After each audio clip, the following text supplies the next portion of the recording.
இணைந்திருக்கின்றோம். இன்றைய பத்திரிகைகள் ஊடாக இன்றைய பத்திரிகைகளில் என்ன செய்திகள் வந்திருக்கிறது என்பதை நாங்கள் பார்க்க இருக்கின்றோம். அந்த வகையிலே பிரதானமான முக்கியமான செய்திகள் என்னென்ன இருக்கிறது என்பதை பார்க்கலாம். அந்த வகையில் எங்களுடைய கைவசம் ஈழநாடு, விளம்பரி, உதயன், தினக்குரல் பத்திரிகைகள் இருக்கின்றன. முதலில் ஈழநாட்டு பத்தினுடைய பிரதான தலைப்பு செய்தியுடனும் இணைந்திருக்கக்கூடியதாக இருக்கும்.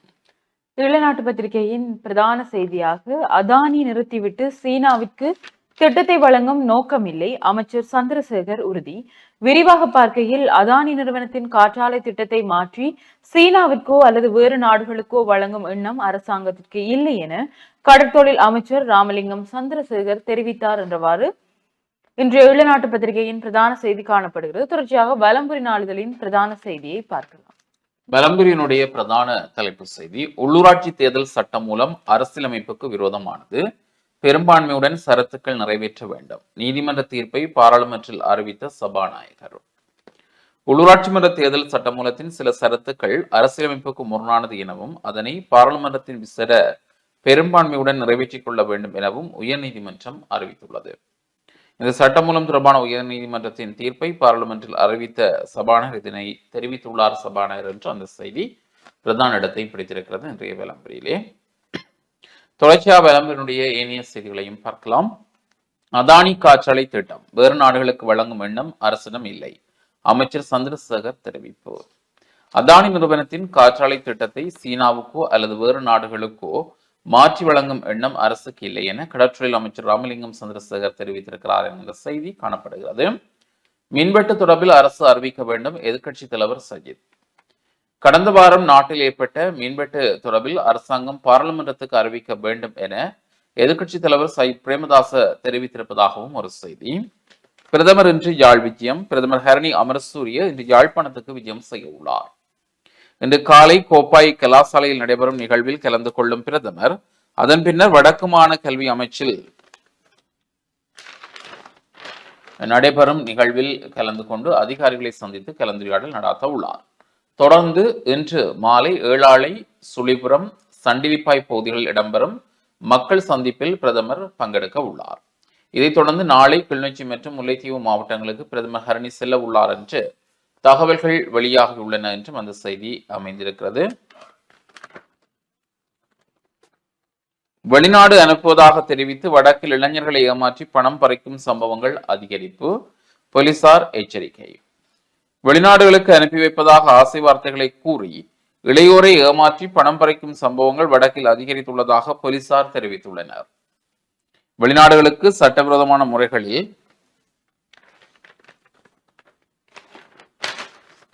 ஆட்கடத்தல்கள் தொடர்பாக இந்த விடயம் சொல்லப்பட்டிருப்பதாக அமைந்திருப்பதை அந்த செய்தி நாங்கள் காணக்கூடியதாக இருக்கின்றது. அந்த ஆட்கடத்தலில் ஈடுபடும் முகவர்கள் இளையோரை இலக்கு வைத்து அவர்களை சமூக ஊடகங்கள் ஊடாக அணுகி ஆசை வார்த்தைகளை கூறி பெருந்தொகையான பணத்தினை பெற்று மோசடி செய்து வருகின்றனர்.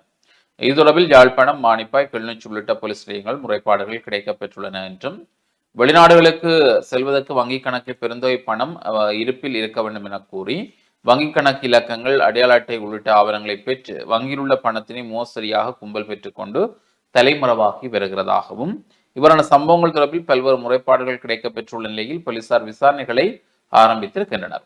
வெளிநாடு செல்ல காத்திருக்கும் இளையோர் வெளிநாட்டு வேலைவாய்ப்பு பணியகம் மற்றும் இலங்கையில் பதிவு செய்யப்பட்ட வெளிநாட்டு முகவர்கள் ஊடாக பயண ஏற்பாடுகளை செய்து சட்ட ரீதியான முறையிலே செல்ல வேண்டும் என்றும் சொல்லப்பட்டிருக்கிறது. இதொடர்பில் இளையோர் மத்தியில் விழிப்புணர்வு ஏற்பட்டாலே இவ்வாறான மோசடி சம்பவங்களிலிருந்து அவர்கள் தப்பிக்கொள்ள முடியும், இல்லையெனில் பெருந்தொகை பணத்தினை இழக்க நேரிடும் என போலீசார் தெரிவித்திருக்கிறார்கள் என்றவாறும் அந்த செய்தி காணப்படுகின்றது. புதுக்குடியிருப்பில் கசிப்புடன் ஒருவர் கைது. புதுக்குடிப்பு நகர்பகுதியில் விற்பனைக்கு தயாராக இருந்த கசிப்புடன் சந்தேக நபர் ஒருவர் கைது செய்யப்பட்ட சம்பவம் ஒன்று நேற்று பிற்பகல் இடம்பெற்றதாக ஒரு செய்தி. போலீஸ் பொறுப்பதிகாரி இடியமாற்றம் செய்யாதே, பொதுமக்கள் பேரில் கோப்பாயில் பதாகை. கோப்பாய் போலீஸ் நிலைய பொறுப்பதிகாரி இடமாற்றம் செய்ய வேண்டாம் என அந்த பகுதிகளில் பொதுமக்கள் பெயரில் பதாகைகள் கட்டப்பட்டிருக்கின்றன என்கிற செய்தி இங்கே இடம் பிடித்திருக்கிறது. கோப்பாய் போலீஸ் நிலைய பொறுப்பதிகாரி விதகெதிர கடந்த 3 ஆண்டுகளுக்கு முதல் பொறுப்பதிகாரியாக பொறுப்பேற்றிருந்தார். தமிழ் மொழி பேசக்கூடியவராக இருந்தமையால் கோப்பாய் போலீஸ் பிரிவுக்குட்பட்ட பகுதியில் வாழும் தமிழ் மக்கள் இவரை இலகுவில் அணுகக்கூடியவாறு இருந்தது. அத்தோடு போலீஸ் பிரிவுக்குட்பட்ட பகுதியில் குற்றச் செயல்கள் பெருமளவில் கட்டுப்படுத்தப்பட்டிருந்தன. இந்நிலையில் பொறுப்பதிகாரிக்கு பதுளைக்கு திடீர் இடமாற்றம் வழங்கப்பட்டிருக்கிறது. தமிழர் பகுதிகளில் தமிழ் மொழி பேசக்கூடிய போலீஸ் அதிகாரிகள் கடமையாற்ற வேண்டும் என பல்வேறு தரப்பினரும் கோரி வரும் நிலையில் தமிழ் மொழி பேசக்கூடிய பொறுப்பதிகாரி திடீர் இடமாற்றம் செய்யப்பட்டுள்ள நிலையில் குறித்த பதாகைகள் கட்டப்பட்டுள்ளன என்று அந்த செய்தி இங்கே அமைந்திருப்பதை நாங்கள் காணக்கூடியதாக இருக்கின்றது. அச்சுவேலியில் மயங்கி விழுந்த குடும்பஸ்தர் உயிரிழப்பு. அச்சுவேலியில் மயங்கி விழுந்த குடும்பஸ்தர் ஒருவர் உயிரிழந்துள்ளார். மேசன் வேலை செய்வதற்காக அச்சுவேலியில் தங்கியிருந்த மட்டக்களப்பைச் சேர்ந்த 4 பிள்ளைகளின் தந்தையான பேரின்பம் கோகிலவாசன் வயது 59 என்பவரே உயிரிழந்தவர் ஆவார் என்றும் இங்கே கூறப்பட்டிருப்பதாக அந்த செய்தி அமைந்திருக்கிறது. கம்பியால் தாக்கியதில் குடும்பஸ்தர் உயிரிழப்பு. முல்லைத்தீவில் சம்பவம். வாய்த்தர்க்கம் கைகலப்பாக மாறியதில் இரும்பு கம்பியால் தாக்கப்பட்டு குடும்பஸ்தர் ஒருவர் உயிரிழந்துள்ளார். முல்லைத்தீவு முறிப்பு பகுதியில் இச்சம்பவம் இடம்பெற்றிருக்கிறது.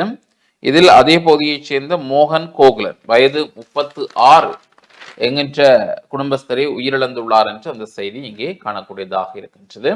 இவை இன்றைய விளம்பரினுடைய முன்பக்க செய்திகள். அடுத்து நாங்கள் ஈழநாட்டு பத்தினுடைய செய்திகளை பார்க்கலாம். ஈழநாட்டு பத்திரிகையின் ஏனைய முற்பக்க செய்திகளாக தையிட்டி விகாரை விடயத்தை விரைவில் தீர்த்து வைப்போம், அமைச்சர் சந்திரசேகர் தெரிவிப்பு. உறக்கத்தில் உள்ள இனவாதத்தை மீண்டும் எழுப்ப அனுமதிக்க முடியாது, அதனால் தையிட்டி விகாரை விவகாரத்தில் விரைவில் தீர்வு வைப்போம் என கடற்தொழில் அமைச்சர் சந்திரசேகர் தெரிவித்துள்ளார் என்றவாறு இந்த செய்தி காணப்படுகிறது. கட்டமிடப்பட்ட செய்தியாக மின்வெட்டு இனி இல்லை, நாடளாவிய ரீதியில் நேற்று முதல் நாளாந்த மின்வெட்டு இருக்காது என்று எரிசக்தி அமைச்சர் பொறியியலாளர் குமார ஜெயக்கொடி தெரிவித்துள்ளார் என்றவாறு இந்த செய்தி காணப்படுகிறது. அதனைத் தொடர்ந்து கஜேந்திரகுமாருக்கு நீதிமன்ற பிணை. தையிட்டியில் சட்டவிரோதமாக கட்டப்பட்ட விகாரையை இடிக்க மக்கள் ஒன்று சேர வேண்டும் என்று சமூக ஊடகங்களில் கஜேந்திரகுமார் பொன்னம்பலத்தின் பெயரை குறிப்பிட்டு பரப்பப்பட்ட துண்டுதலின் பிரசுரம் தொடர்பில் நீதிமன்றம் விடுத்திருந்த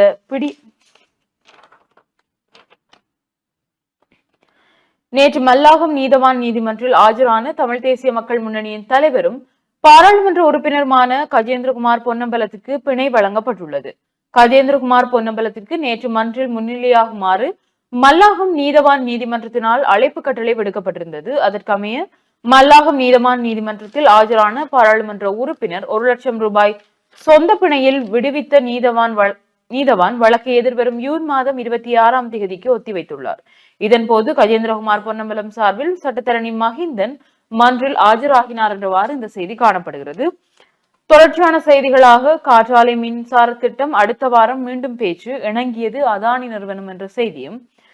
மின்வெட்டுக்கு வருத்தம் தெரிவித்தார் அமைச்சர். நாடளாவிய ரீதியில் இதுவரை ஏற்பட்டுள்ள மின்வெட்டு காரணமாக மின்சார நுகர்வோருக்கு ஏற்பட்ட சிரமத்திற்கு மின்சக்தி அமைச்சர் குமார ஜெயக்கொடி வருத்தம் தெரிவித்துள்ளார் என்றவாறு இந்த செய்தி காணப்படுகிறது.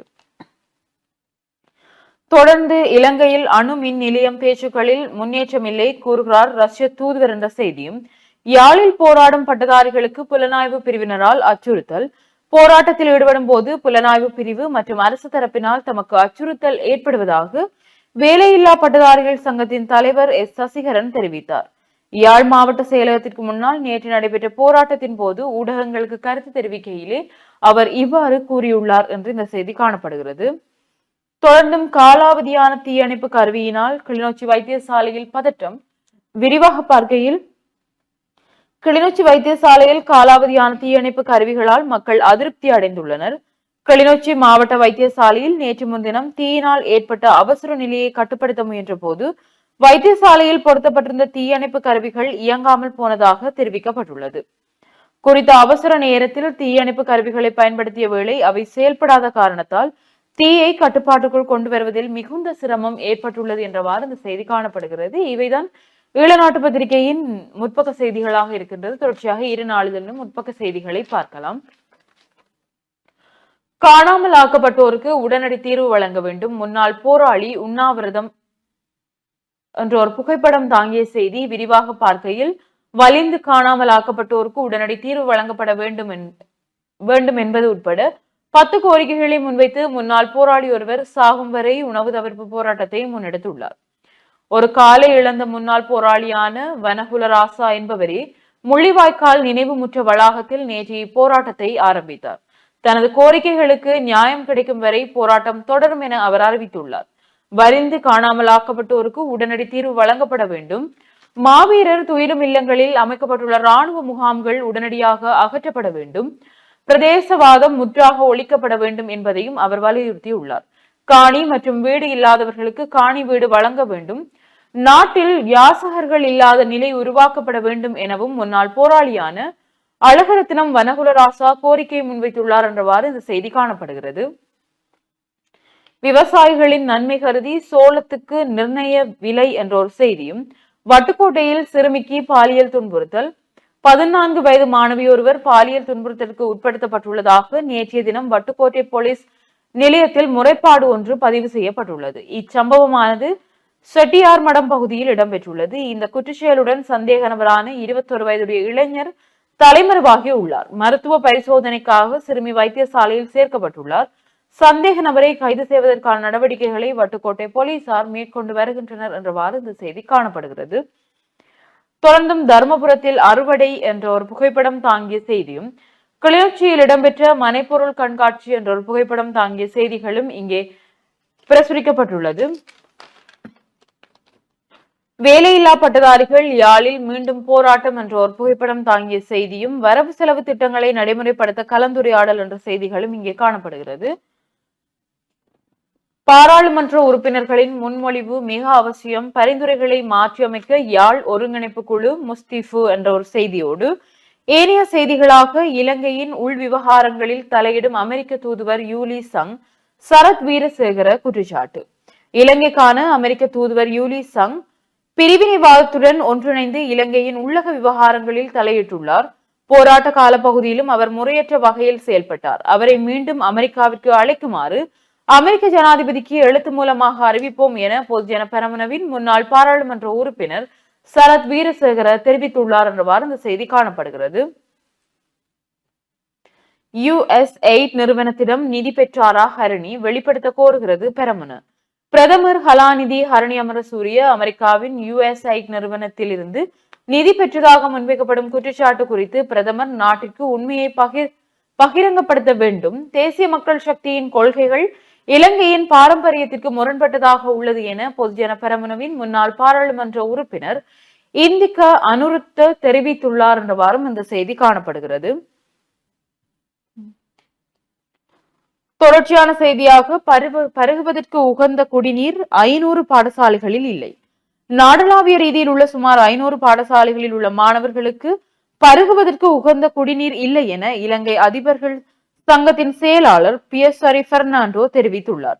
கணிசமான எண்ணிக்கையிலான பாடசாலைகளில் குடிதண்ணீர் பாதுகாப்பதற்கான சரியான அமைப்புகள் இல்லை எனவும் அவர் கோரினார் என்றவாறு இந்த செய்தி தொடர்ந்து செல்கிறது. அதனைத் தொடர்ந்து கொழும்பில் நடந்த கொலைகளுடன் தொடர்புடைய சந்தேக நபர்கள் கைது என்ற ஒரு செய்தியும், காலிமுகத்திடல் போராட்டத்தின் பின்னணியில் அமெரிக்க முகவரம் விசாரணை வேண்டும் என்கிறார் ரவி என்ற செய்திகளும் இங்கே பிரசுரிக்கப்பட்டுள்ளது. தொடர்ச்சியாக அதிக விலைக்கு நெல்லை கொள்வனவு செய்யாதீர்கள், அரிசி ஆலை உரிமையாளர்கள் அறிவிப்பு. அதிக விலைக்கு நெல்லை கொள்வனவு செய்தாலும் நிர்ணயிக்கப்பட்டுள்ள கட்டுப்பாட்டு விலைக்கு அமைவாகவே அரிசியை விற்பனை செய்ய முடியும். அதிக விலைக்கு நெல்லை கொள்வனவு செய்து இறுதி தருணத்தில் நெருக்கடிக்கு உள்ளாக வேண்டாம் என்று பிரதான அரிசி உற்பத்தியாளர்களிடம் கேட்டுக்கொள்கிறோம் என நுகர்வோர் அதிகார சபையின் தலைவர் ஹேமந்த சமரகோன் தெரிவித்துள்ளார் என்றவாறு இந்த செய்திகள் காணப்படுகிறது. தொடர்ச்சியாக வலம்புரி நாளிதழின் உட்பக்க செய்திகளை பார்க்கலாம். வலம்புரியினுடைய உட்பக்க செய்திகளை பார்க்கின்ற பொழுது, கஜேந்திரகுமார் எம்பிக்கு நீதிமன்றத்தால் பிணை என்கின்ற செய்தி காணப்படுகின்றது. வளமைக்கு திரும்பியது மின் விநியோகம், எரிசக்தி அமைச்சு தெரிவிப்பு. மின் விநியோக தடை அமல்படுத்தப்பட மாட்டாது என மின்சக்தி மற்றும் எரிசக்தி அமைச்சு தெரிவித்திருப்பதாக ஒரு செய்தி. பண்டிகை காலத்தை முன்னிட்டு விசேட சோதனைகள், அதிக விலைக்கு அரிசியை விற்பனை செய்தால் சட்டம் பாயும், நுகர்வோர் விவகார அதிகார சபை எச்சரிக்கை போன்ற செய்தியும் காணப்படுகிறது. ஜூலி சங்கை அழைத்து விசாரணை நடாத்துங்கள், அமெரிக்க ஜனாதிபதியிடம் கோரிக்கை விடுக்கும் சரத் வீரசேகர என்கிற செய்தி காணப்படுகிறது. அனைத்து எதிர்கட்சிகளையும் ஒன்றிணைக்க நடவடிக்கை ராஜித சேனாரட்ன. உள்ளூராட்சி தேர்தலை ஏப்ரலுக்கு பின் நடத்துங்கள், தேர்தல்கள் ஆணைக்குழுவிடம் எதிர்கட்சி கோரிக்கை போன்ற செய்திகளும் உட்பக்கங்களே காணப்படுகிறது. IPL தொடரில் மாற்றம் என்கிற செய்தி. IPL தொடரின் 18வது சீசன் மார்ச் மாதம் 21ஆம் தேதி தொடங்கும் என முன்னர் தகவல் வெளியாகிய நிலையில் தற்போது அது 22ஆம் தேதி மாற்றப்பட்டுள்ளதாக தகவல் வெளியாகி இருப்பதாக அந்த செய்தி. விக்கெட் கீப்பர் விவகாரம் ராகுலுக்கா பண்டுக்கா இடம் என்கிற கேள்விக்குறியின் ஒரு செய்தி. 3 பாகிஸ்தான் வீரர்களுக்கு அபராதம் என்கிற செய்தி. சவுதி ப்ரோ லீக் போட்டியில் 3-2 கோல் கணக்கில் நசர் அணி வெற்றி என்கிற செய்தியும் காணப்படுகிறது. தபால் புகரத சேவை முரட்டுவ வரை நீடிப்பு, யாழ் புரித நிலைய அத்தியட்சகர் தெரிவிப்பு. யாழ்ப்பாணத்திலிருந்து புறப்பட்டு கொழும்பு கோட்டை வரை செல்லும் தபால் புரத சேவை நேற்று 14ஆம் தேதி முதல் யாழ் புரதலிய அதாவது நேற்று 14ஆம் தேதி முதல் மொரட்டுவ வரை செல்வதாக யாழ் புரதலிய அத்தியட்சகர் தி.என். சுரேந்திரன் தெரிவித்திருக்கிறார் என்கிறவாறும் அந்த செய்தி காணப்படுகின்றது. இலங்கையின் பொருளாதார வளர்ச்சிக்கு துருக்கி எப்போதும் துணை நிற்கும் துருக்கி தூதுவர் உறுதியளிப்பு என்கிறவாறு ஒரு செய்தியும் நாங்கள் காணக்கூடியதாக இருக்கின்றது. அதுவும் முக்கிய செய்தியாக அமைந்திருக்கிறது. பரசூட் முறையில் நடுகை செய்யப்பட்ட நெல் அறுவடை என்ற தலைப்பிலும் ஒரு செய்தி. எல்லப்பகுதியில் பரவுகின்ற காட்டுத்தீ என்ற செய்தி காணப்படுகிறது. இனவாதத்தை மீண்டும் எழுப்ப அனுமதிக்க முடியாது. தையிட்டி விவகாரம் குறித்து அமைச்சர் சந்திரசேகர். தையிட்டி விகாரை விவகாரம் விரைவில் தீர்க்கப்பட வேண்டும், இல்லையெனில் எதிர்காலத்தில் பாரிய விளைவுகளை ஏற்படுத்தும் என கடற்துறை அமைச்சர் என சந்திரசேகர் தெரிவித்துள்ளார் என்ற செய்தி. மாவட்ட செயலகம் முன்பாக வேலையில்லா பட்டதாரிகள் கவனிப்பு போராட்டம். பன்முகப்படுத்தப்பட்ட வரவு செலவு நிதி தொடர்பான கலந்துரையாடல். யாழில் வெற்று கிருமி நாசினி போத்தல்கள் கொள்முதல் வேலை திட்டம். மின் ஒழுக்கினால் எக்ஸ்ரே பிரிவில் தீ கிளிநொச்சி பொது வைத்தியசாலையில் என்கிறவாறும் அந்த செய்தி காணப்படுகிறது. வாய்த்தர்க்கம் கைகலப்பாக மாறியதில் ஒருவர் படுகாயம், ஊழியவளையில் சம்பவம். இந்திய உலக செய்திகள் பக்கத்தை பார்த்தால் திரிவேணி சங்கமத்தில் புனித நீராட குவிந்த பக்தர்கள். திரிவேணி சங்கமத்தில் புனித நீராடுவதற்காக நேற்று வெள்ளிக்கிழமை பிரஜாக்ஜாரில் நடைபெற்று வரும் மகா கும்பாமேளாவில் ஏராளமான பக்தர்கள் குவிந்தனர் என்கிற செய்தி காணப்படுகின்றது. இந்தியாவுக்கு நவீன போர் விமானங்கள் விற்பனை செய்ய அமெரிக்கா இணக்கம். ரஷ்ய உக்ரைன் விவகாரத்தில் இந்தியா நடுநிலை வகிக்கவில்லை, வெள்ளை மாளிகையில் வைத்து உறுதிபட தெரிவித்தார் பிரதமர் மோடி. கனடாவில் கடும் பனிப்பொழிவு, பாடசாலைகளுக்கு விடுமுறை. கனடாவின் டொரண்டோ பகுதியில் கடந்த சில நாட்களாக காணப்படும் கடுமையான பனிப்பொழிவு காரணமாக உங்களோட பாடசாலைகளுக்கு விடுமுறை வழங்கப்பட்டுள்ளதாக தெரிவிக்கப்படுகின்றது என்றும், அந்த வகையில் டொரண்டோ, பிஹால்டன், ஜாப், டர்ஹம், ஹமில்டன், நயக்ரா, மோன் அவெனியர் மற்றும் ஜிம்கோ உள்ளிட்ட பல்வேறு பகுதிகளின் பாடசாலைகள் மூடப்படுவதாக அறிவிக்கப்பட்டிருப்பதாகவும் சொல்லப்பட்டிருக்கிறது. மேலும் பல்கலைக்கழகங்கள் மூடப்படுவதாகவும் பாடசாலை போக்குவரத்து சேவைகள் ரத்து செய்யப்படுவதாகவும் தெரிவிக்கப்பட்டுள்ளது. இதேவேளை கடுமையான பனிப்பொழிவு காரணமாக அப்போதைய பல்வேறு வாகன விபத்துகளும் பதிவாகியுள்ளன. எனவே வாகனங்களை மெதுவாக செலுத்துமாறு போலீசார் சாரதிகளுக்கு அறிவுறுத்தல் வழங்கியிருக்கின்றனர் என்றும் அந்த செய்தி. ஜெர்மனியில் பொதுமக்கள் மீது காரால் மோதிய புகலிட கோரிக்கையாளர் 30 பேர் காயம் என்கிறவாறு ஒரு செய்தி காணப்படுகிறது. ரஷ்யாவிடம் இழந்த பகுதிகளை நிச்சயம் மீட்போம், நேட்டோவிடம் உறுதியளித்த உக்ரைன் என்கிறவாறு ஒரு செய்தியும் இங்கே காணக்கூடியதாக இருக்கிறது. ஜெர்மனியின் மினியூச் நகரில் ஆப்கானிஸ்தானை சேர்ந்த புகலிட கோரிக்கையாளர் ஒருவர் பொதுமக்கள் மீது காரை மோதி மேற்கொண்ட தாக்குதலில் 30க்கும் அதிகமானவர் காயமடைந்திருப்பதாக ஒரு செய்தி காணப்படுகின்றது. 10 ஆண்டுகளுக்குள் பூமியை தாக்க உள்ள சிறுகோள் என்கிறவாறு ஒரு செய்தியும் இங்கே காணக்கூடியதாக இருக்கின்றது.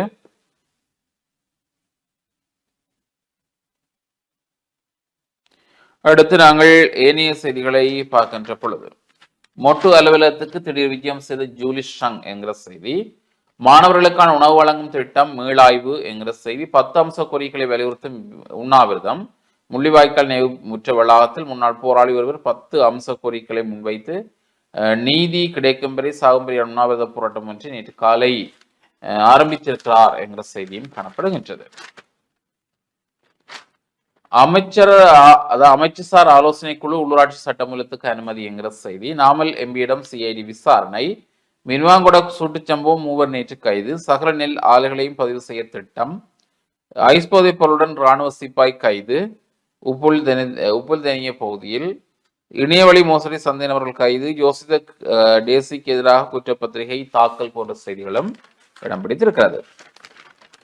மதுவை கொடுத்து ரத்தத்தை உறிஞ்சாதீர், பூநகரில் கவனீர்ப்பு போராட்டம். பூநகரி வாடியாடி பகுதியில் அமைந்துள்ள மதுபான சாலை இடமாற்ற கோரி கவனீர்ப்பு போராட்டம் ஒன்று இடம்பெற்றது. நெல்லை உலரவிடும் போது பாதுகாப்பு சமைச்சுகளை பயன்படுத்துங்கள், சமூக ஆர்வலர்கள் கோரிக்கை என்கிற செய்தியும் இன்றைய முக்கிய செய்தியாக அமைந்திருக்கிறது. இறுதி பக்கத்தை பார்த்தால் அரசு ஊழியர்களை ஒதுக்கி ஆட்சியை முன்னெடுக்க அரசாங்கம் முயற்சிக்கின்றது நாமல் என்கிறவாறும் அந்த செய்தி. இவைதான் விளம்பரனுடைய பிரதான செய்தி. அடுத்து நாங்கள் ஈழநாட்டு பத்தினுடைய செய்திகளை பார்க்கலாம். ஈழநாட்டு பத்திரிகையின் இறுதிப்பக்க செய்திகளாக யாழ் பல்கலை துணைவேந்தருக்கு எதிராக உயர் நீதிமன்றத்தில் மனு, சட்டப்பீட 4ஆம் வருட மாணவன் தாக்கல். யாழ்ப்பாண பல்கலைக்கழக துணைவேந்தர் ஸ்ரீசர் புனராஜா, கலைப்பீடாதிபதி பேராசிரியர் எஸ் ரகுராம், மாணவர் ஒழுக்காற்று அதிகாரி ஆகியோருக்கு எதிராக கொழும்பு உயர் நீதிமன்றில் அடிப்படை உரிமை மீறல் மனு தாக்கல் செய்யப்பட்டுள்ளது. யாழ் பல்கலைக்கழக 4ஆம் வருட சட்டத்துறை மாணவன் சிவகையன் என்பவர் சார்பில் சிரேஷ்ட சட்டத்தரணி ஹலாநிதி குருபரன் மேற்படி மனுவை தாக்கல் செய்துள்ளார். கடந்த ஜனவரி மாதம் 27ஆம் திகதி பல்கலைக்கழக துணைவேந்தரால் சட்டத்துறை மாணவன் சிவகையனுக்கு வகுப்பு தடை விதிக்கப்பட்டது. இந்த வகுப்பு தடை யாழ் பல்கலைக்கழக கலைப்பீடாதிபதி எஸ் ரகுராம் முன்வைத்த முறைப்பாட்டிற்கு அமைய விதிக்கப்பட்டுள்ளதாக துணைவேந்தரால் மாணவனுக்கு வழங்கப்பட்ட கடிதத்தில் குறிப்பிடப்பட்டுள்ளது. இந்த வகுப்பு தடையை சவாலுக்குட்படுத்தியே சட்டத்துறை மாணவன் சிவகையனால் இந்த மனு தாக்கல் செய்யப்பட்டுள்ளது. தன் மீது பாரதூரமான அவதூறையை ஏற்படுத்தும் வகையில் ஊடகங்களுக்கு சிவகையன் செவி வழங்கினார் என்று பேராசிரியர் ரகுராம் துணைவேந்தரிடம் முறைப்பாடு செய்திருந்தார். இந்த முறைப்பாடு பேராசிரியர் எஸ் ரகுராம் கலைப்பீடாதிபதி பதவியில் இருந்து விலகுவதாக அறிவித்த மறுநாளே வழங்கப்பட்டுள்ளமை குறிப்பிடத்தக்கது என்று நாங்கள் நேற்றைய தினம் விரிவாக பார்த்த செய்தி. தொடர்ந்தும் நாட்டில் மின்தடைக்கு குரங்குதான் காரணம் என்பது பொருத்தமற்றது, சபையில் சஜித் சுட்டிக்காட்டு என்ற செய்தியோடு மதுபான சாலையை இடமாற்ற கோரி பூநகரி பிரதேச செயலகம் முன் கவன ஈர்ப்பு போராட்டம் என்று புகைப்படம் தாங்கிய செய்தி ஒன்று இங்கே பிரசுரிக்கப்பட்டுள்ளது. இவைதான் ஈழநாட்டு பத்திரிகையின் முக்கியமான செய்திகளாக காணப்படுகிறது. தொடர்ச்சியாக உதயன் மற்றும் தினக்குரல் நாளிதழின் செய்திகளோடு இணைந்திருக்கலாம். உதயன் பத்திரிகையின் பிரதான செய்தியாக வரவு செலவு திட்டத்தில் யாழ்ப்பாணத்திற்கு ரூபாய் 500 மில்லியன் ஜனாதிபதி அனுர விசேட ஒதுக்கீடு. விரிவாக பார்க்கையில் 2025ஆம் ஆண்டிற்கான வரவு செலவு திட்டத்தில் யாழ்ப்பாணத்திற்காக 500 மில்லியன் ரூபாவை ஒதுக்கீடு செய்வதற்கு ஜனாதிபதி அனுர உத்தேசித்துள்ளார். இது தொடர்பான முன்மொழிவுகளுக்கு கோரப்பட்டுள்ளன என்று அமைச்சர் சந்திரசேகரன் தெரிவித்துள்ளார் என்றவாறு உதயன் பத்திரிகையின் பிரதான செய்தி காணப்படுகிறது. தொடர்ச்சியாக தினக்குரல் நாளிதழின் பிரதான செய்தியையும் முற்பக்க செய்திகளையும் பார்க்கலாம். தினக்குரலுடைய இன்றைய பிரதான செய்தி, காற்றாலை மின் திட்டம் அரசு அதானி குழுமம் அடுத்த வாரம் பேச்சு என்கிற செய்தி. காற்றாலை மின் திட்டம் குறித்து இந்தியாவின் அதானி குழுமம் இலங்கை அரசாங்கமும் அடுத்த வாரம் பேச்சுவார்த்தைகளில் ஈடுபட உள்ளதாக தகவல்கள் வெளியாகியுள்ளன. இலங்கையின் காற்றாலை மின் திட்டத்தை முன்னெடுப்பதிலிருந்து விலகிக் கொள்வதாக அதானி குழுமம் உத்தியோகபூர்வமாக அறிவித்துள்ள நிலையிலேயே இந்த தகவல் வெளியாகி இருப்பதாக அந்த செய்தி. பிரதமர் இன்று யாழ் விஜயம் நாங்கள் ஏற்கனவே பார்த்த ஒரு செய்தி. மயங்கி விழுந்து மட்டுவாசி பலி, யாழை சம்பவம் அதுவும் ஏற்கனவே பார்த்த செய்தி. குழுவாக தாக்குதல், குடும்பஸ்தர் மரணம், முறிப்பில் சம்பவம். சிலர் குழுவாக தாக்கியதில் குடும்பஸ்தர் ஒருவர் படுகாயமடைந்த நிலையில் சிகிச்சை பலனின்றி உயிரிழந்துள்ளார்.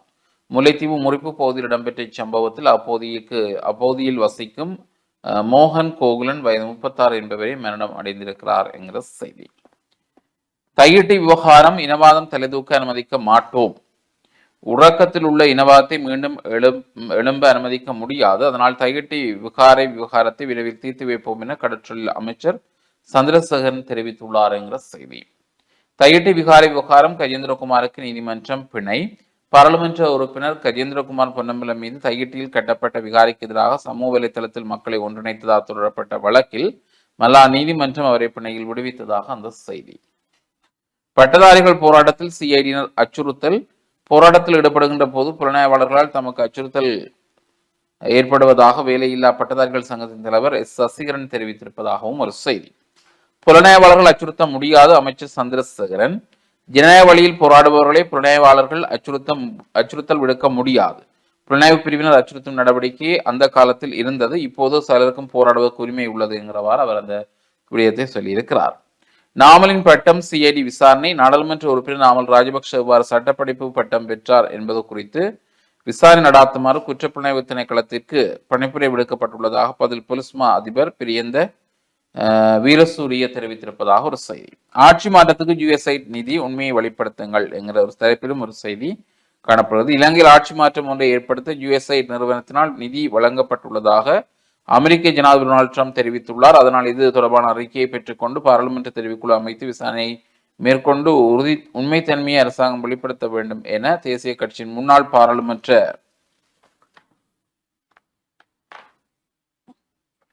உறுப்பினர் கோரிக்கையை விடுத்திருப்பதாக அந்த செய்தி காணக்கூடியதாக இருக்கின்றது. இதனை முன்னாள் பாராளுமன்ற உறுப்பினர் சமன் ரத்னபிரிய தெரிவித்திருக்கிறார் என்கிறவாறும் அமைந்திருக்கிறது. கொழும்பில் அமைந்துள்ள முன்னாள் ஜனாதிபதி ரணில் விக்ரமசிங்கவின் உத்தியோகபூர்வ காரியாலயத்தில் நேற்று வெள்ளிக்கிழமை இடம்பெற்ற செய்தியாளர் சந்திப்பில் கலந்து கொண்டு கருத்து தெரிவிக்கிறே அவர் இவ்வாறு தெரிவித்திருப்பதாக அந்த செய்தி. முள்ளிவாய்க்காலில் முன்னாள் போராளி உண்ணா நோன்பு.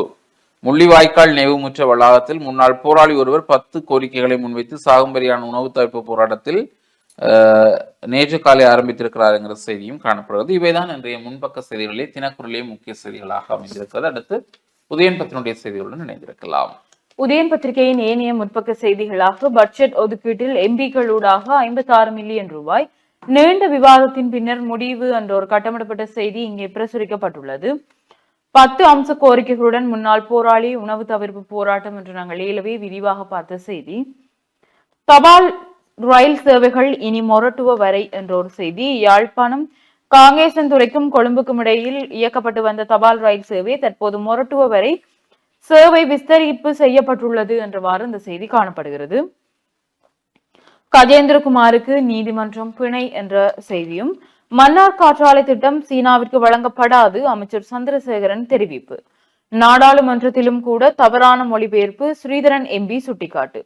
உள்ளூராட்சி தேர்தல் சட்டவரைவு தொடர்பான உயர் நீதிமன்றத்தின் தீர்ப்பை சபாநாயகர் நேற்று சபைக்கு அறிவிக்கும் போது அவரின் உரை தமிழ் மொழியில் முறையாக மொழிபெயர்க்கப்படவில்லை என்று நாடாளுமன்றத்திலும் கூட தவறான மொழிபெயர்ப்பு இடம்பெறுவதாக ஸ்ரீதரன் எம்பி சுட்டிக்காட்டினார் என்றவாறு இந்த செய்தி காணப்படுகிறது. கட்டமிடப்பட்ட செய்தியாக பொதி செய்யப்பட்ட மீன் இறக்குமதிக்கு தடை அரசாங்கம் வாக்குறுதி. வெளிநாடுகளில் இருந்து இலங்கைக்குள் பொதி செய்யப்பட்ட மீன்களை இறக்குமதி செய்வது நிறுத்தப்படும் என்று அரசாங்கம் வாக்குறுதி வழங்கியுள்ளதாக உள்ளூர் மீன் உற்பத்தியாளர்கள் தெரிவித்துள்ளனர் என்று இந்த செய்தி காணப்படுகிறது. பட்டதாரிகளின் போராட்டத்தை கண்காணிக்கிறது புலனாய்வுத்துறை. யாழ்ப்பாணத்தில் வேலையற்ற பட்டதாரிகளால் மேற்கொள்ளப்படும் போராட்டத்திற்கு புலனாய்வு பிரிவினரின் அச்சுறுத்தல் இருப்பதாக குற்றம் சாட்டப்பட்டுள்ளது. இது தொடர்பில் நேற்று போராட்டத்தில் ஈடுபட்ட வேலையற்ற பட்டதாரிகள் மேலும் தெரிவித்ததாவது: வேலைகளை கோரி நாங்கள் தொடர்ச்சியாக போராடுகின்ற பொழுது எங்களுக்கு புலனாய்வு பிரிவினர் அச்சுறுத்தல் விடுக்கின்றனர். சிலர் தொலைபேசி வழியாகவும் அச்சுறுத்தல்களை எதிர்கொண்டுள்ளனர். எனினும் நாங்கள் தொடர்ந்து போராடுவதில் உறுதியாக உள்ளோம். நாங்கள் அரசாங்கத்திற்கு எதிராக போராடவில்லை, மாறாக வேலைகளை கோரியே போராடுகிறோம் என்றனர். இது தொடர்பில் அமைச்சர் சந்திரசேகரனிடம் வினவிய போது அவர் தெரிவித்ததாவது: போராட்டங்களை மேற்கொள்வதற்கு அவர்களுக்கு உரிமை உள்ளது. எனவே அவர்களை புலனாய்வு பிரிவினர் உள்ளிட்ட தரப்பினர்கள் அச்சுறுத்தினால் அது தொடர்பாக எம்மிடம் முறைப்பாட்டில் உரிய நடவடிக்கைகள் எடுக்கப்படும் என்கிறார் என்று இந்த செய்தி தொடர்ந்து செல்கிறது. தொடர்ச்சியாக உள்ளூராட்சி தேர்தல் விசேட சட்ட வரைவிற்கு அறுதி பெரும்பான்மை என்றவாறும் செய்திகள் இங்கே உதயன் பத்திரிகையின் முற்பக்கத்தில் பிரசுரிக்கப்பட்டுள்ளது. தொடர்ச்சியாக உட்பக்க செய்திகளை பார்க்கலாம். அனைவருக்கும் சமமான வரி வெளிநாட்டு முதலீட்டை ஈர்க்கும் அமெரிக்கா தெரிவிப்பு. விரிவாக பார்க்கையில் வெளிப்படைத்தன்மையுடன் அனைவருக்கும் சமமான வரி கொள்கை ஒன்றை மேற்கொள்வது வெளிநாட்டு முதலீடுகளை இலங்கைக்கு கொண்டு வருவதற்கும் மிகவும் பரந்துபட்ட பின்புலத்தை உருவாக்கும் என்று அமெரிக்கா தெரிவித்துள்ளது என்று இந்த செய்தி காணப்படுகிறது. அதனைத் தொடர்ந்து செய்திகளாக இலங்கைக்கான திட்டங்களை ரத்து செய்தது அமெரிக்கா. அமெரிக்க கோடீஸ்வர தொழிலதிபர் எலான் மஸ்கின் அரசாங்க செயல்திறன் துறை இலங்கையில் ஒரு கால்நிலை தகவல் அமைப்பு திட்டம் உட்பட வீணானது என்று கருதப்பட்ட பல USAID நிதியளிப்பு திட்டங்கள் நிறுத்தியுள்ளது என்று இந்த செய்தி காணப்படுகிறது. அரசாங்கத்திற்கு எதிராக எதிர்க்கட்சிகள் திரட்டப்படும் ராஜித சேனாரத்ன தெரிவிப்பு என்ற செய்திகளும் இங்கே பிரசுரிக்கப்பட்டுள்ளது. தெல்லிப்பளை மருத்துவமனையில் புற்றுநோய் சிகிச்சை பிரிவு கட்டிடத்திற்கு அடிக்கல் என்ற ஒரு புகைப்படம் தாங்கிய செய்தியும், வேலையில்லா பட்டதாரிகள் யாழில் போராட்டம் என்ற ஒரு புகைப்படம் தாங்கிய செய்திகளும் இங்கே பிரசுரிக்கப்பட்டுள்ளது. அதனைத் தொடர்ந்து சிறுவர்களிடையே புற்றுநோய் பாதிப்பு, இரத்த மூளை கண் எலும்பு புற்றுநோய்கள் சிறுவர்கள் மத்தியில் அதிகரித்து வருவதாக மகரகமம் புற்றுநோய் மருத்துவமனை பணிப்பாளர் மகேந்திர சோமதிலக தெரிவித்துள்ளார். குருதியில் வெண்குருதி கலங்களின் எண்ணிக்கை குறைவாக காணப்பட்டால், அத்துடன் காய்ச்சல் என்பன காணப்பட்டால் அது புற்றுநோய்க்கான அறிகுறியாக இருக்கலாம். 4 வயது சிறுவர்களிடையே கூட கண் புற்றுநோய் காணப்படுகிறது. கண்ணில் வெள்ளை நிறம் தென்பட்டால் உடனடியாக மருத்துவரை அணுக வேண்டும் என்று அவர் குறிப்பிட்டுள்ளார் என்றவாறு இந்த செய்தி தொடர்ந்து செல்கிறது. யாழ் பல்கலைக்கழக மாணவர் ஒன்றியத்திற்கு புதிய நிர்வாகம் தெரிவு என்ற ஒரு செய்தி. யாழ்ப்பாண பல்கலைக்கழக மாணவர் ஒன்றியத்தின் புதிய நிர்வாகம் நேற்று முன்தினம் வியாழக்கிழமை தெரிவு செய்யப்பட்டுள்ளது. இதற்கமைய யாழ் பல்கலைக்கழக மாணவர் ஒன்றியத்தின் தலைவராக விஞ்ஞான பீட மாணவர் லஹிதர் தெரிவாகியுள்ளார். செயலாளராக முகாமைத்துவ பீட மாணவன் அனோஜன், இளம் பொருளாளராக கலைப்பீடத்திலிருந்து மிதுர்ஷன், உபதலைவராக மருத்துவ பீடத்தைச் சேர்ந்த பவதாரகன் ஆகியோர் தெரிவு செய்யப்பட்டுள்ளனர் என்றவாறு இந்த செய்தி காணப்படுகிறது. இலங்கையின் நட்புறவை பலப்படுத்துவோம் வியட்நாம் பிரதி பிரதமர் தெரிவிப்பு என்ற செய்திகளோடு பேராபாவியின் தூய்மைக்கு நிபுணர் குழு நியமனம் என்றவாறும் செய்திகள் இங்கே தொடர்ந்து செல்கிறது. தொடர்ச்சியாக தினக்குரல் நாளிதழின் உட்பக்க செய்திகளை பார்க்கலாம். நாங்கள் பார்க்கக்கூடியதாக இருக்கின்றது உட்பக்க செய்திகளை தினக்குரல் பத்திரிகையிலிருந்து. உட்பக்க செய்தியிலே பிரதான செய்தியாக அமைந்திருக்கிறது. நீதிமன்ற தீர்ப்பு தமிழ் மொழியில் முறையாக உரை பெயர்க்கப்படவில்லை. உள்ளூராட்சி அதிகார சபைகள் சட்டம் மூலம் தொடர்பான உயர்நீதிமன்றத்தின் தீர்ப்பை சபாநாயகர் சபைக்கு அறிவிக்கும் போது அவரின் உரை தமிழ் மொழியில் முறையாக உரை பெயர்க்கப்படவில்லை என்கிற தலைப்பில் அந்த செய்தி. அரசு ஊழியர்களுக்கு தொடர் அச்சுறுத்தல், அரசு மீது நாமல் குற்றச்சாட்டு என்கிற செய்தி. குடும்ப வன்முறை தடுப்பு சட்டம் அமல்படுத்தப்படும், அமைச்சர் சரோஜா போல்ராஜ் என்கிற செய்தியும் காணப்படுகிறது. அரசு ஊழியர்களுக்கு தொடர் அச்சுறுத்தல், அரசு மீது நாமல் குற்றச்சாட்டு என்கிற அந்த செய்தியும் பார்த்திருந்தோம். ஓமானில் இந்திய பெருங்கடல் மாநாடு என்ற செய்தி காணப்படுகிறது. ஓமானின் மஸ்கட்டில் இடம்பெறவுள்ள இந்திய பெருங்கடல் மாநாட்டில் எதிர்வரும் 16ஆம் தேதி ஆரம்பமாக உள்ள நிலையில் இதில் வெளிநாட்டு வேலைவாய்ப்பு மற்றும் சுற்றுலா அமைச்சர் வித ஹேரத் கலந்து கொள்ள உள்ளார் என்கிறவாறு ஒரு செய்தியும் காணக்கூடியதாக இருக்கின்றது. நாடு முழுவதும் வைரஸ் தொற்று பரவல் அபாயம், பொதுமக்களுக்கு எச்சரிக்கை. நாட்டில் வைரஸ் நோய்கள் பரவுவது அதிகரித்து வருவதாகவும் சிலருக்கு அதி தீவிர நிலைகளில் அறிகுறிகள் தோன்றக்கூடும் என்றும் சுகாதாரத்துறை எச்சரிக்கை விடுத்துள்ளது என்றும் சுவாச நோய்களில் நிபுணரான வைத்தியர் நிரஞ்சன் திசாநாயக்கினால் குறித்த அறிவுறுத்தல் வழங்கப்பட்டுள்ளது. இந்த நோய்கள் அதிகரிப்பால் நிமோனியா போன்ற கடுமையான நிலைமைகள் ஏற்படலாம் என்று மருத்துவர்கள் மேலும் கருத்து தெரிவித்திருக்கிறார்கள். மேலும் சுவாச அமைப்பு தொடர்பான அலட்சியின் அறிகுறிகள், குறிப்பாக மூக்கொழுகுதல், தொண்டை வலி, இருமல் மற்றும் சளியுடன் கூடிய காய்ச்சல் இருந்தால் அது பெரும்பாலும் சுவாச அமைப்பு தொடர்பான ஒவ்வாமை நிலையாக இருக்கலாம் என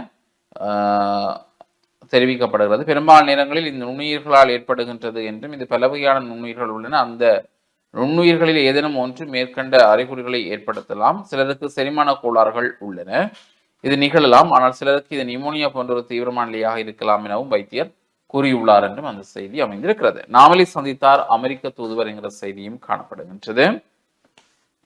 கட்சிக்குள் ரணிலுக்கு அடுத்த நிலையில் இருப்பது நான் தான், ரவி கருணாநாயக்க என்ற தலைப்பில் ஒரு செய்தி. புதையல் தோண்டி 7 பேர் கைதாகினர். பக்கமூன போலீஸ் பிரிவுக்குட்பட்ட அதிரகல்லேவில பிரதேசத்தில் சட்டவிரோதமாக புதையல் அகழ்வில் ஈடுபட்ட 7 சந்தேக நபர்கள் கைது செய்யப்பட்டுள்ளனர் என்றும் அந்த செய்தி காணப்படுகிறது. சுமார் 500 பாடசாலைகளில் பருக உகந்த குடிநீர் இல்லை, இலங்கை அதிபர்கள் சங்கம் என்ற தலைப்பில் ஒரு செய்தி. தையிட்டி சட்டவிரோத விகாரை தமிழர்களின் அரசியல் சார்ந்த பிரச்சனையாகும்.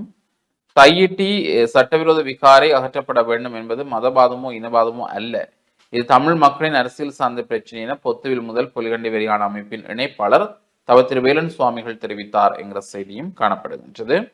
இவை இன்றைய முக்கிய செய்திகளாக அமைந்திருப்பதை நாங்கள் காணக்கூடியதாக இருக்கிறது. அடுத்த ஒரு இடைவெளியை தொடர்ந்து இணைந்திருக்கலாம்.